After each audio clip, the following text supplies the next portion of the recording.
Saya mana tadi kita? Jadi gimana, Mik? Saya salah masukin angka, Kak. Itu harusnya 0,2, saya masukinnya 2. Oke, sip. Berarti udah clear ya? Ya, Angkanya jadi sama. saya dapatnya bukan 0,15 tapi dapatnya 1,95. Salah. Oke, nggak apa-apa. Salah hitung aja, Pak. Terus yang C, nah kalau yang B nanti kamu udah nemu pH-pH-nya itu berapa, volume-volumenya berapa, ya tinggal dibuat aja grafik kayak gini. Volume sebagai sumbu X, pH sebagai sumbu Y. Nanti kurang lebih bentuk pH-nya kayak ini. Yang tadi mana contoh bentuk pH? Bentuk grafik. Nah ini. Grafik yang ini. Volume Ya. semakin banyak, pH semakin naik, Kak, berarti, Kak. Ya benar. Kayak ini nanti kurang lebih bentuknya. Ya, lonjakan ini adalah titik ekivalennya. Ekivalen itu dari 2 ke 7. Ekivalen itu yang pas di 7. Pas mol asam dan basanya sama.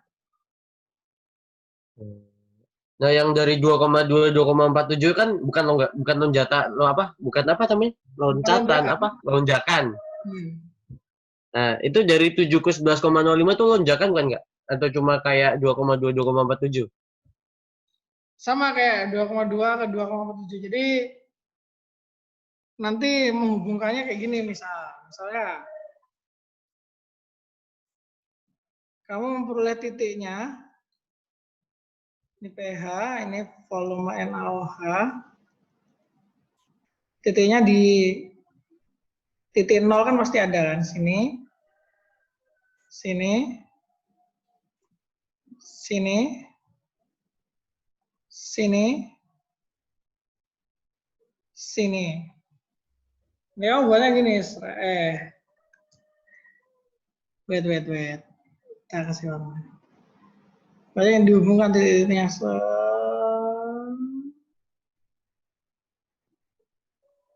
Nah, gitu.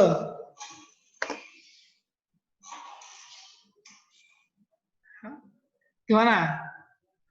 Kelihatan nggak? Kelihatan. Nah, gitu nanti menghubungannya. Tapi nanti pakai ini kok. Kan kita kan tadi kan cuma ngasal aja kan volumenya kan. Oh iya. Nah, harusnya volume dan ini kan skalanya ngasal juga. Jadi itu volumenya Oh, tuh misalnya mungkin intervalnya sama 5, 10, 15, 20, 25, 30. Dan harus banyak datanya.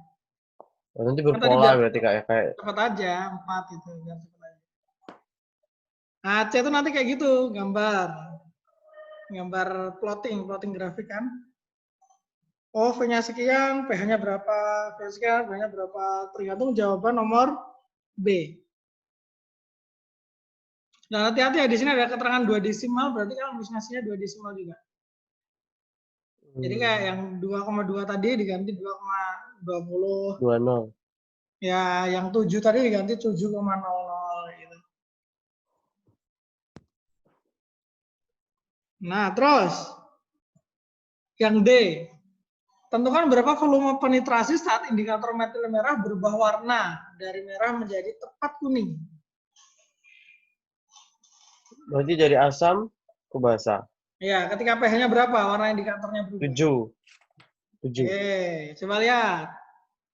Perbedaan titik ekivalen dan titik akhir ya. Walaupun sebenarnya secara praktek sama, tapi titik ekivalennya itu ketika mol asam dan mol basanya tepat sama bereaksi, habis total.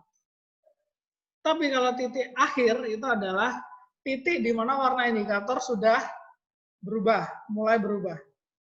Di mana saat ini kalau metil merah sesuai di soal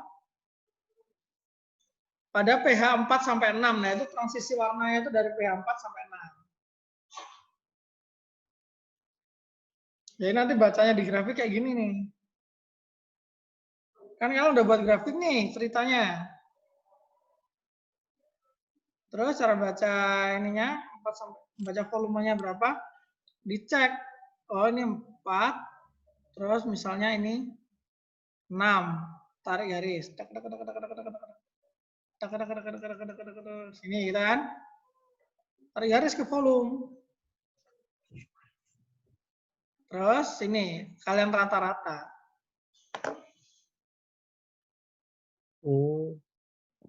Itu.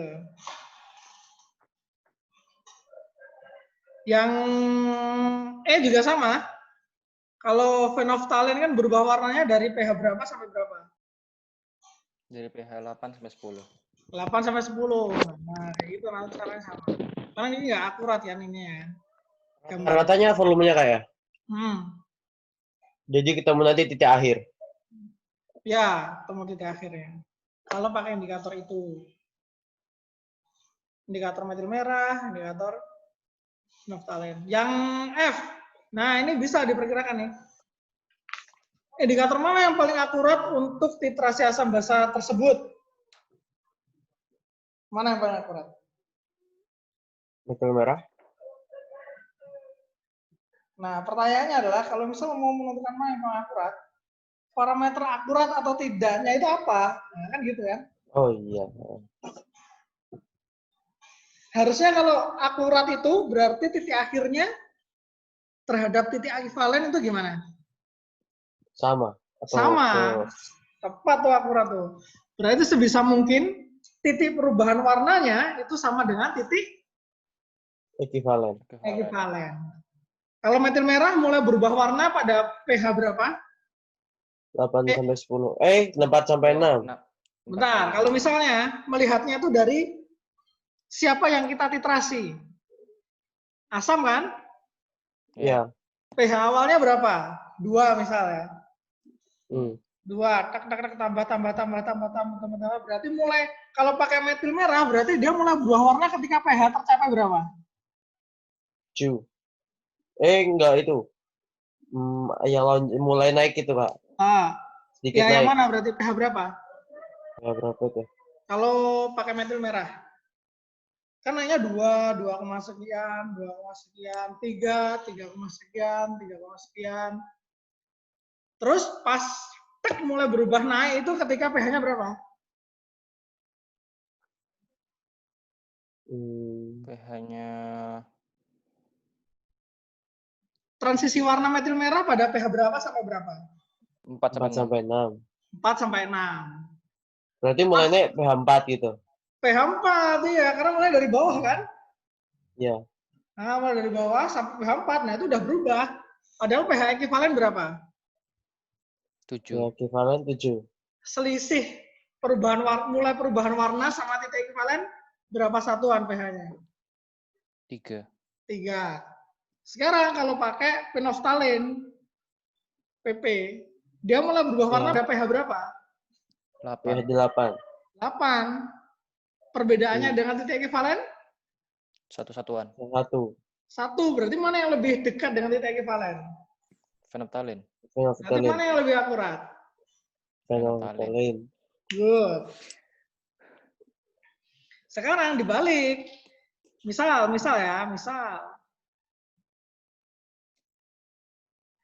Titrasinya tuh basa oleh asam. Jadi ini volumenya HCl. Grafiknya yang terbuat adalah seperti ini.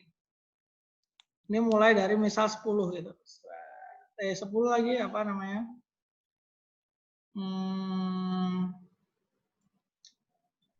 NaOH 0,1 molar itu berapa pH-nya? 1. 13 ya. Misalnya kita titik awalnya 13.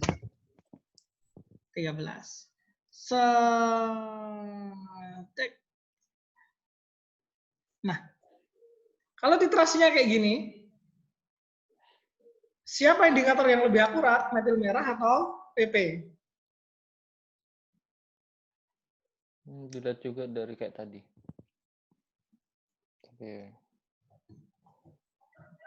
Titik ekuivalennya gimana?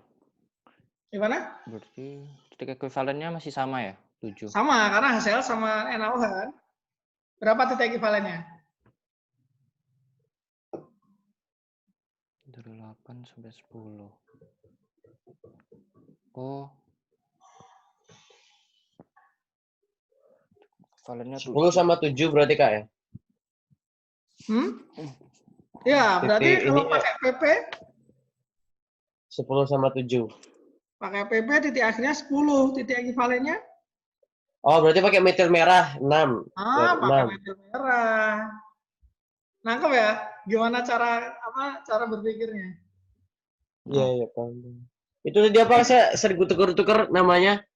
Apa? Titik ekivalen itu titik perubahan. Enggak, titik ekivalen itu Oh, ini habis. tepat habis Yang secara teoritis pokoknya. kalau Kalau apa titik namanya akhir tadi yang itu titik ketika titrasi harus dihentikan atau ketika setelah berubah warna gitu. Yap, benar. Oh. Kalau dihentikan berarti otomatis habis juga kan, Kak? Atau belum tentu? Kan kita nggak tahu habisnya kapan kan. Cuman kita harus berhenti ketika warnanya berubah. Berubah. Walaupun berubahnya nggak cuma sedikit gitu, Kak. Harus berhenti gitu. Ya, berhenti.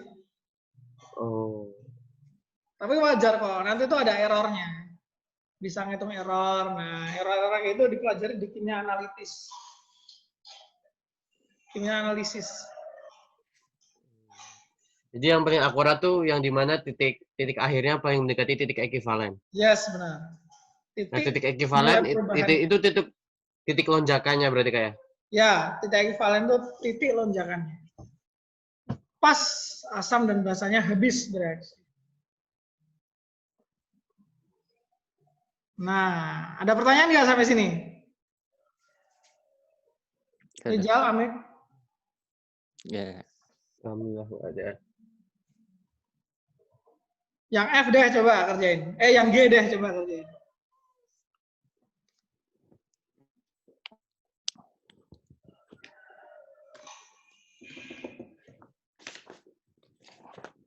Yang G coba kerjainnya yang G ya. Tentukan indikator mana yang paling akurat.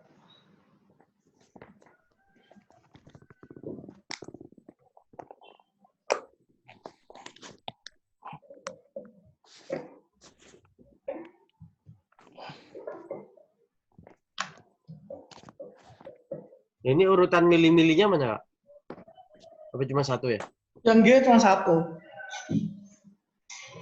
Yang G apa cuma satu? Yang G kan kalau milih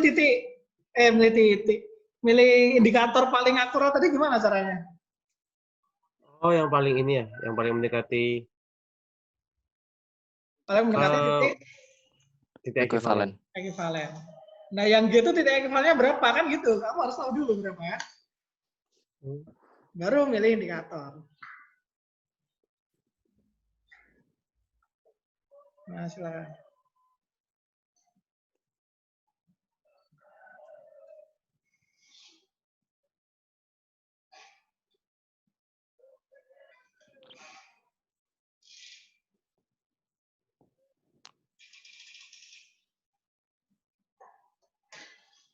NaOH-nya berapa? Dengan natrium hidroksida 0,01.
Udah 6 belum?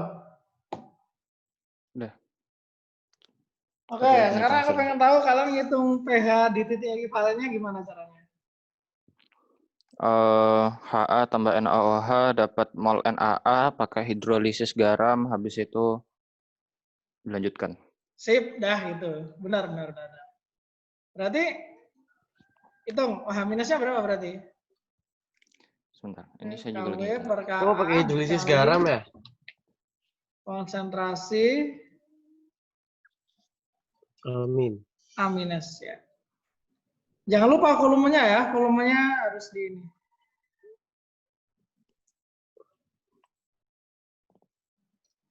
Ini berarti molnya adalah 0,01 kali 20, 0,2 per 5 volume kali 10 totalnya pangkat jadi min 3. 40. Hmm. Ayo dihitung ya.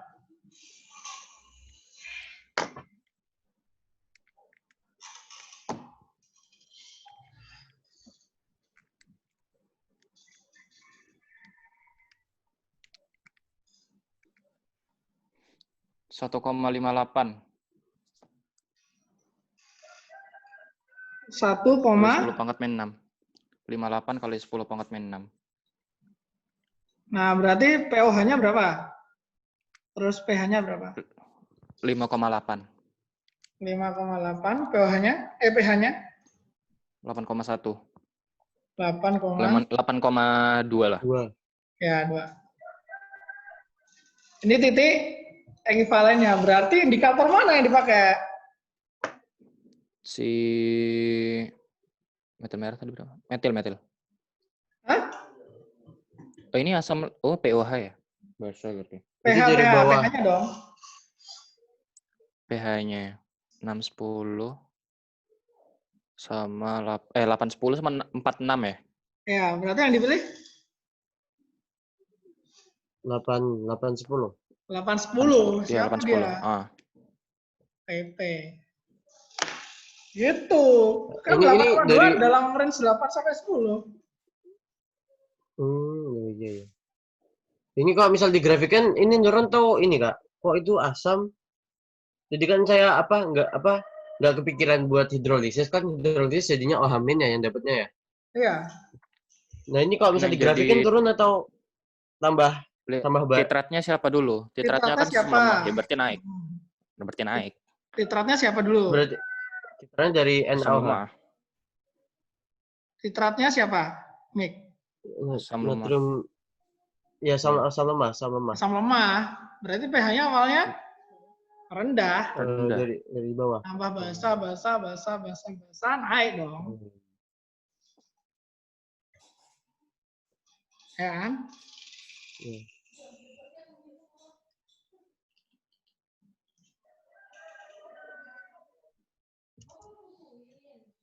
Okay. Up to this point, any questions? Nothing, sir. Oke. Alhamdulillah. Kita baru bahas soal OSK ya, buset dah.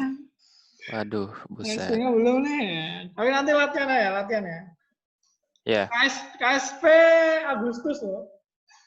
Ya, 8 Agustus kalau salah. Sebenarnya ini pelatihannya kalau dari perjanjian awal sih sama Pak Padli itu 4 pertemuan, 4 minggu, jadi 8 pertemuan. Dan ini udah minggu keempat. Ya kan? Jadi pertemuan terakhir.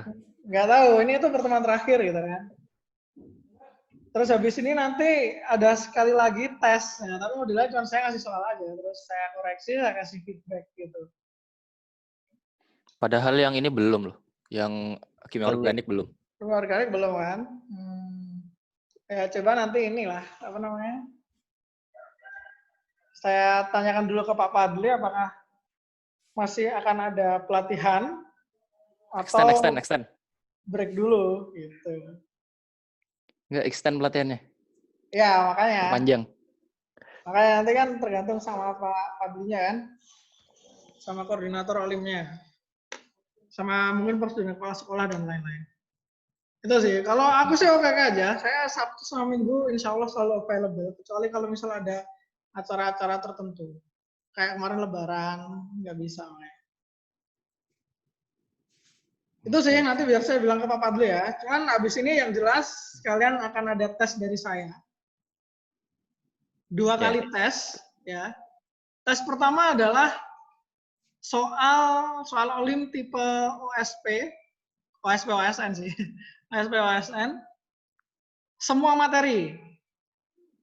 Tes yang kedua adalah soal tipe OSP OSN yang materinya cuma apa kemarin itu stoikiometri, kesetimbangan Dinamika, yang dalam kacamata termodinamika, ya, kesetimbangan dalam termodinamika, sama asam basa ini ya. Dan kimia organik. Nah, kimia organiknya nanti dikit aja sih, yang dasar-dasar doang. Yang tes kedua ya, dan tes kedua soalnya esai semua. Oh, jadi yang kedua tuh esai loh. Yang pertama semua, apa? Esai sama. Kalau yang tes pertama itu formatnya sama kayak OSP. Oh, berarti 30 pilgan, 5 esai. 6 esai. 6 atau 5 ya sekarang ya? Nggak tahu. Kemarin 5 ya, sih. Ya 5 deh, 5. Kalau nggak 5, 6 lah. Dulu pas 2012, 7 soalnya. Saya kan 2012. Random nggak? Iya. Gitu ya? Ya. Oke, jangan lupa diisi presensinya. Semoga apa yang kita pelajari hari ini bermanfaat. Yuk kita tutup dengan berdoa. Berdoa dipersilakan.